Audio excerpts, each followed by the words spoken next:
उस्मान गनी रज़ी अल्लाह ताला अन्हु वो खुशकिस्मत इंसान हैं कि आदम अलैहिस्सलाम से लेकर रसूलुल्लाह सल्लल्लाहु अलैहि वसल्लम तक जितने भी नबी आए, उनकी बेटियां भी थीं, बेटे भी थे।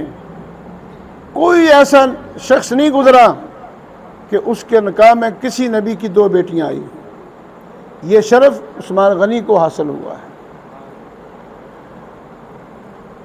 अल्लाह के नबी सल्लल्लाहु अलैहि वसल्लम को और मुसलमानों को जब कुफ़ार ने तंग किया, परेशान किया, तो हुजूर ने फरमाया कि हिजरत कर जाओ अपना ईमान बचाने के लिए। जहाँ किसी को जगह मिलती है मक्के से चले जाओ। सबसे पहली जो हिजरत की है उस्मान गनी रज़ी अल्लाह ताला उन्होंने अपनी बीवी रुक़ैया के साथ हिजरत की है। हबशा की हिजरत सबसे पहली हिजरत। मुहाजिरीन का बड़ा मकाम है। ये हिजरत जो है ना, इब्राहीम अलैहिस्सलाम की सुन्नत को 6000 साल बाद 6000 साल बाद इब्राहीम अलैहिस्सलाम की सुन्नत को उस्मान गनी ने ज़िंदा किया है। इब्राहीम अलैहिस्सलाम भी हिजरत करके अपना ईमान बचाने के लिए निकले थे, अपने मुल्क से अपना घर बार छोड़ा था।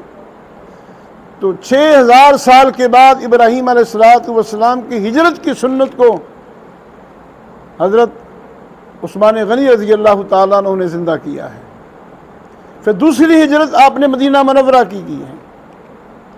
अल्लाह के नबी भी मदीना मुनव्वरा चले गए हिजरत करके। कुछ सहाबा हुजूर से पहले चले गए थे, कुछ सहाबा हुजूर के बाद गए हैं। अब मदीना मुनव्वरा में सहाबा इकराम की दो किस्में थीं। एक मुहाजिरीन थे, दूसरे अंसार थे। 2 तबके थे, मुहाजिरीन और अंसार। जो मदीना मुनव्वरा में अंसार थे वो भी बेचारे गरीब थे, और जो हिजरत करके गए वो भी, उनके पल्ले भी कुछ नहीं था। बाद सहाबा तो ऐसे थे कि उनके जिस्म पर माँ बाप ने कपड़े भी उतार लिए। जब वो हिजरत करके जाने लगे तो कई सहाबा के जिस्मों से कपड़े उतार लिए और वो टाट का लिबास, बोरियों का लिबास पहन के मदीना मुनव्वरा में गए। कुछ भी पल्ले नहीं था, लुटे पुटे बेचारे मदीना में गए।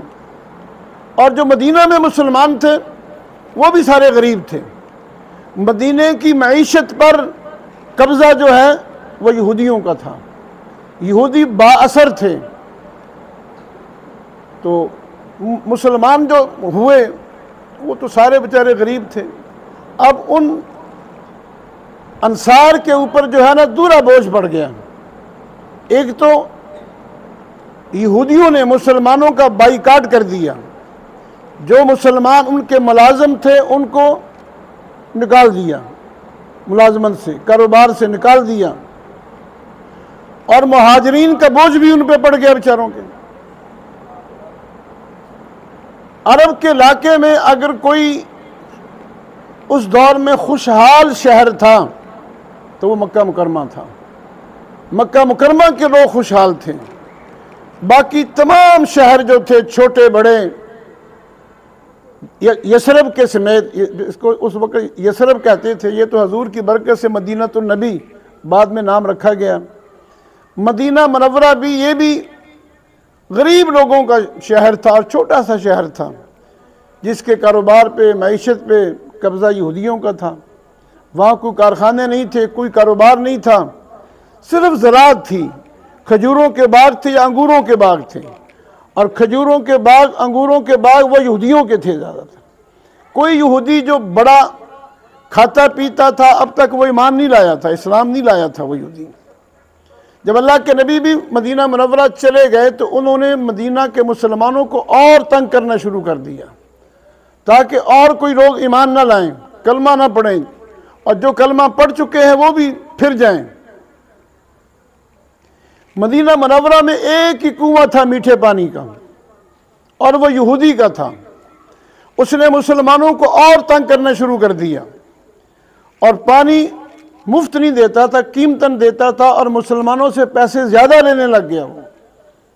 जब अल्लाह के नबी को पता चला तो आप सल्लल्लाहु अलैहि वसल्लम ने मस्जिद में तमाम सहाबा को जमा किया। वो मस्जिद भी कोई इतनी बड़ी इतनी छोटी सी मस्जिद थी उस वक्त शुरू में जब बनाई गई थी, तो उसका जो छत थी वो भी खजूरों की टहनियों से बनाई गई थी। इतनी कोई पक्की छत नहीं थी, मजबूत छत नहीं थी। हदीस में आता कि जब कभी बारिश होती थी तो सारा पानी टपकता था, हुजूर का मुंह जो है वो गारे से, मट्टी से भर जाता था। तो अल्लाह के नबी ने जो सहाबा वहाँ थे उनको फरमाया कि भाई वो एक ही कुआं है मदीने में मीठे पानी का, और वो यहूदी जो है ना वो तंग करता है मुसलमानों को। सारे मुसलमान चंदा इकट्ठा करके आधा कुआं उससे ख़रीद लो। और फरमाया कि कौन है जो इस कुएं को ख़रीदने के लिए चंदा दे। फरमाया कि मैं इस बात की ज़मानत देता हूँ कि जो आदमी इस कुएं को ख़रीदने के लिए चंदा देगा, क़यामत के दिन मैं अपने हाथ से उसको हौज़ कौसर का पानी पिलाऊंगा। अपने हाथ से फरमाया कि क़यामत के दिन उसको हौज़ कौसर का पानी पिलाऊंगा। उनमें एक महाजर खड़ा हो गया, एक महाजर खड़ा हो गया। उसने कहा, या रसूल अल्लाह, आपने जो बात कही है, अभी जो आपने बात कही है कि जो आदमी इस कुएं के ख़रीदने में हिस्सा डालेगा, आप उसको अपने दस्ते मुबारक से हौज़ कौसर का पानी पिलाएंगे। अगर आप इसकी ज़मानत देते हैं तो इस कुएं की आधी रकम देने के लिए मैं तैयार हूँ। हुजूर ने देखा तो वो उस्मान गनी थे। फरमाया किसी से चंदा लेने की ज़रूरत नहीं, मैं कुआं ख़रीद के देता हूँ। उस यहूदी के पास गए, पहले तो वो मान नहीं रहा था, फिर उसने सोचा कि चलो आधा कुआं बेच देता हूँ। तो आधा कुआं आपने ख़रीद लिया उससे। एक दिन मुसलमानों का पानी भरने का, एक दिन यहूदी का पानी भरने का मुकर्रर होगा। एक दिन वो अपना पानी बेचेगा, एक दिन मुसलमान जो है पानी लेंगे। अब अल्लाह के नबी तो सारी कायनात के लिए रहमत बन के आए थे। फरमाया कि भाई जिस दिन हमारी बारी होगी कुएं के पानी की, सबको इजाज़त है, चाहे मुसलमान है, यहूदी है, कोई भी, मुफ्त पानी ले आए जाके, हम पैसे नहीं लेंगे। क्योंकि हुजूर ने उस्मान गनी को फरमाया था कि उस्मान, ये कुएं का पानी तुम वक्फ कर दो, अपनी मलकियत ना रखो। तो अर्ज़ किया, रसूलल्लाह, मैंने कुएं का पानी नहीं, मैंने कुआं ही वक्फ कर दिया, मुसलमानों के लिए कुआं वक्फ कर दिया मैंने। अब जब यहूदी ने देखा कि मेरे जिस दिन मेरी बारी है उस दिन तो आता ही कोई नहीं है, लोग 2 दिन का पानी जमा कर लेते हैं, अब यहूदी भी कोई नहीं आता पानी लेने के लिए, मुसलमानों ने तो क्या जाना था। तो वो खुद चल के आया हुजूर के पास कि मेरा तो कारोबार ही बंद हो गया है, आप बाकी आधा भी आप ख़रीद लें। फिर हुजूर ने सहाबा इकराम को जमा किया और फरमाया कि भाई जो बाकी आधा कुआं है वो भी हम ख़रीदना चाहते हैं, कौन है जो हमें ये कुएं की ख़रीदने के लिए रकम दे। तो फिर उस्मान गनी खड़े हो गए, तो कहने लगे, या रसूलल्लाह, बाकी आधे कुएं की रकम भी मैं देता हूँ। वो पूरे का पूरा कुआं ख़रीद के मुसलमानों के लिए वक्फ कर दिया आप। कुछ दिनों के बाद मुसलमानों की तादाद बढ़ने लगी, मुसलमान ज़्यादा होने लगे। अब मस्जिद छोटी पड़ गई, मुसलमान पूरे नहीं आते थे उसमें। तो फिर हुजूर ने सहाबा इकराम को जमा किया, मिंबर पर तशरीफ़ फरमा हुए, फरमाया कि भाई मस्जिद छोटी हो गई है, इसको बड़ा करना है, वसी करना है, नमाजी पूरे नहीं आते, इसकी तोसी के लिए हमें पैसे चाहिए। फरमाया कि जो आदमी मस्जिद की जगह ख़रीदने के लिए, इसकी तोसी के लिए हिस्सा डालेगा, उसको जन्नत में मैं अल्लाह से महल लेकर दूंगा, इसके बदले में जन्नत से अल्लाह ताला से महल लेकर दूंगा। फिर उस्मान गनी खड़े हो गए, कहने लगे, या रसूलल्लाह, इस मस्जिद की तोसी के लिए जितनी रकम चाहिए मैं दूंगा। ये जगह ख़रीद के मुसलमानों की मस्जिद के लिए उस्मान गनी ने वक़्फ़ कर दी वो जगह। उस्मान गनी रज़ी अल्लाह ताला अन्हु के बड़े कारनामे हैं। जंग तबूक का मौका जो है सबको पता है, बहुत बड़ी वो भी जंग थी, 2-2.5 लाख कुफ्फार जो है मुसलमानों पर, मदीने पर हमला करने वाले थे। अब उनका मुकाबला करने के लिए पैसों की ज़रूरत थी। मुसलमानों की फ़ौज 30,000 थी, 30,000 फ़ौज मुसलमानों की, और उधर 2.5 लाख फ़ौज थी। अब मुसलमान बेचारे तो गरीब थे।